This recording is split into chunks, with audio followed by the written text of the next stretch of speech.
Greetings and welcome to Caribbean Vanguard. Took a little break. I did some travels throughout different countries in the Caribbean, not only to enjoy the different cultural aspects which are very similar, but also to pay attention to what is going on so that when I speak, you know that I am talking from a position of knowing. I'm not simply making things up.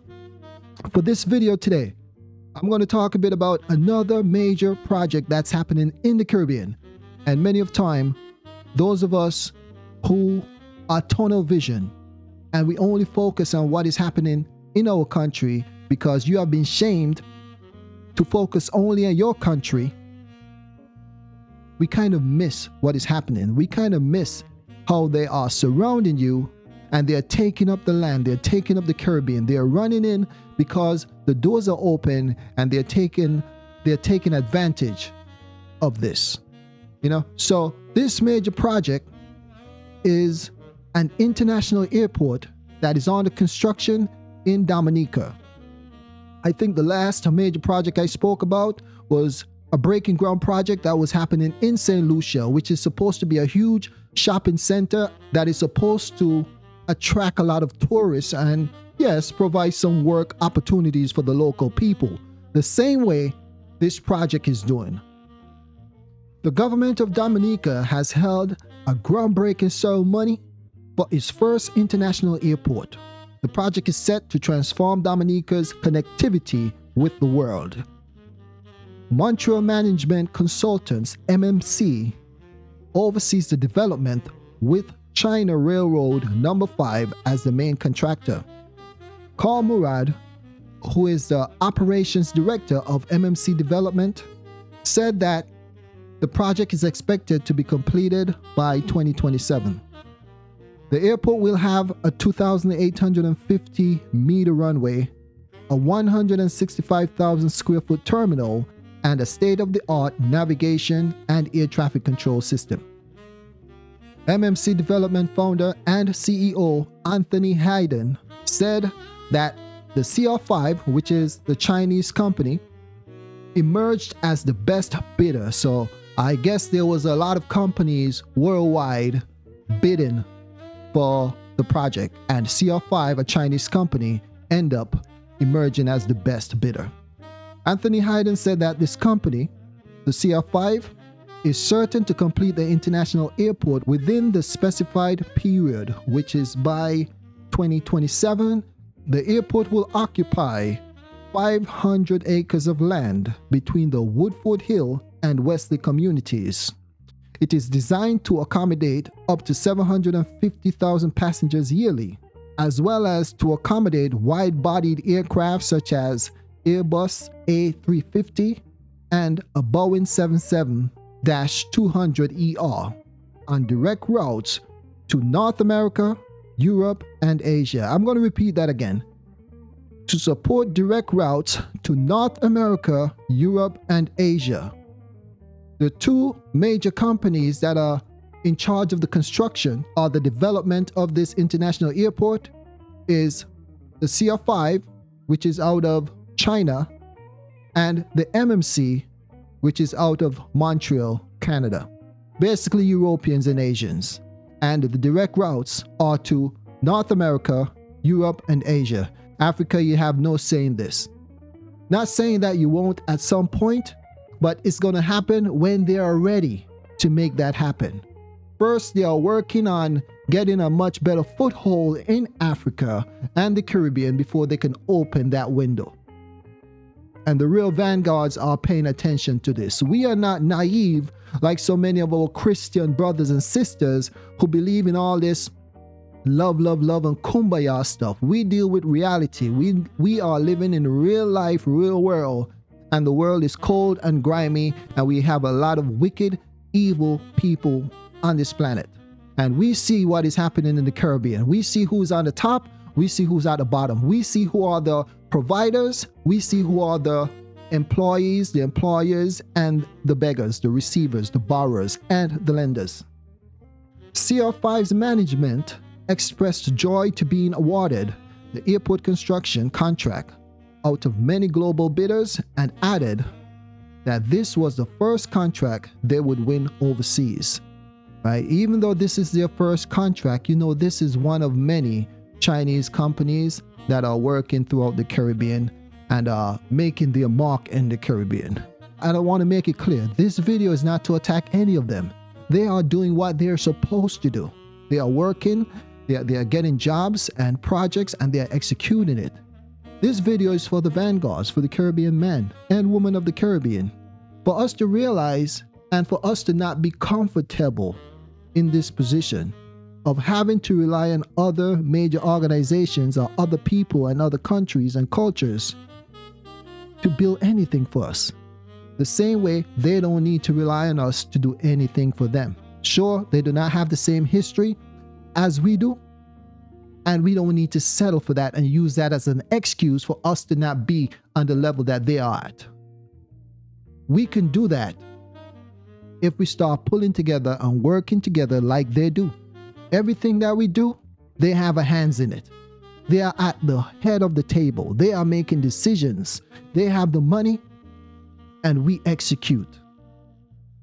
You can look at reggae music. You can look at calypso. You can look at soca. You can look at all the different cultural things that we love to do in the Caribbean. Other people are in the midst of it, and they have a major say-so in what happens. Prime Minister Roosevelt Skerritt explained the decision to break ground during construction, stating he did not want anybody to think that the government was kidding, since it had been promised but had never happened until today. Fidel Grant, a parliamentary representative for Wesley constituency, has emphasized the holistic, transformative potential of Dominica's International Airport. He said that some of the people had asked whether the airport's presence in Wesley will assist the community, and his response was yes, indeed. The airport will provide opportunities for future generations, and that the international airport will transform the rural areas into an economic powerhouse and can potentially change the lives of the people forever. Now, this is the most important part of the message in what he said. And as a politician, they can't say certain things. And it's up to the people, the vanguards, to read between the lines. Because this message I'm about to share with you is basically what I'm telling the people of the Caribbean. He said, or he advised the people to prepare, declaring, we must begin to put our affairs in order. So the Caribbean people, you people of African descent, we need to put our affairs in order.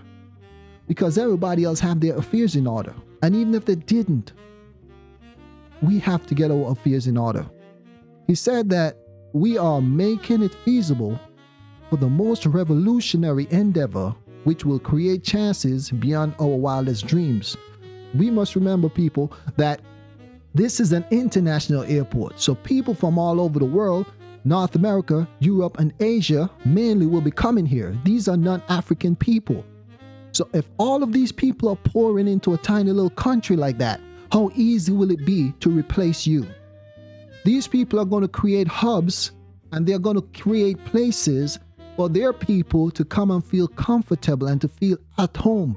The time will come when you will feel out of place in your own country, and then you will start complaining. So we need to make sure that we are connecting with each other across the Caribbean and the world globally. They should also be pushing the government to open up to Africa. Maybe not just yet, because Africa and the mindset of many of the people I've seen and heard over there could possibly be destructive to us.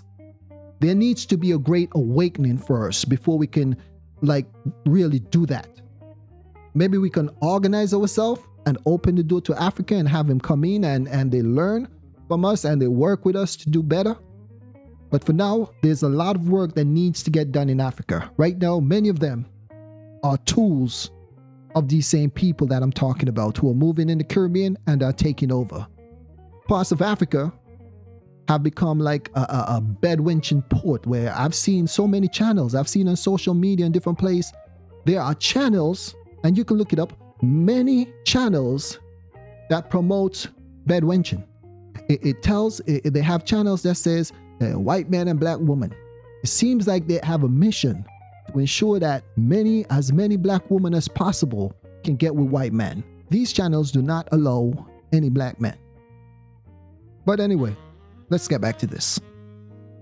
Grant urged the farmers of Dominica to boost their crops. He also encouraged National Employment Program interns, adding, "This airport has the potential to change your lives for the better. So you're going to get some jobs, people. Just like these major hotels that are being built throughout the Caribbean, you will be able to go and get some bottom feeder jobs, and maybe a few of you can become managers and so forth. But why are we comfortable in these positions?" Right? So this is what I'm about. We're talking about Caribbean Vanguards. We want to be the top tier. We want to own these hotels. We want to own airports. We want to be at the top, just like these people are the top in their countries. Grant disclosed that the government has made approximately 140 acres of agricultural property available for lease and would shortly make another 150 acres accessible for agricultural use. Think about that now. The people who would get most of the land are the people with the most money, right? So now that they have the Citizen by Investment program, which, by the way, is the program that's funding this international airport, now you have a lot of rich people coming in, and they are citizens. So they have the same exact rights as anybody else in the country, and they have the same access to the land as anybody else in the country. So the local farmers better watch out, right? We need to be thinking long terms and realize how this will affect the local people, the people of African descent. But I know that a lot of people don't care about that, but the Vanguards do. Grant is now in conversation with CR5 and MMC Development and the Prime Minister, Roosevelt Skerritt, about rehabilitating various farmlands on the islands. So now he's talking about getting these people to invest in the farmlands. So local people, don't think that these guys are on your side. Or maybe they are, but they don't see the effects of what they're doing. They don't see you as a family. They don't see you as part of their clan or part of their group. Because again, the Christian mentality is clouding his perception of reality. He don't see what is happening. He don't realize that all these organizations he's talking to, that they see themselves as a clan, they see themselves as a team. They may have onesies and twosies of us working with them, but we don't control anything really. They can shut you down in a heartbeat. He said that since becoming the parliamentary representative, that he have supported hiring several young individuals for various posts at the Douglas Charles Airport.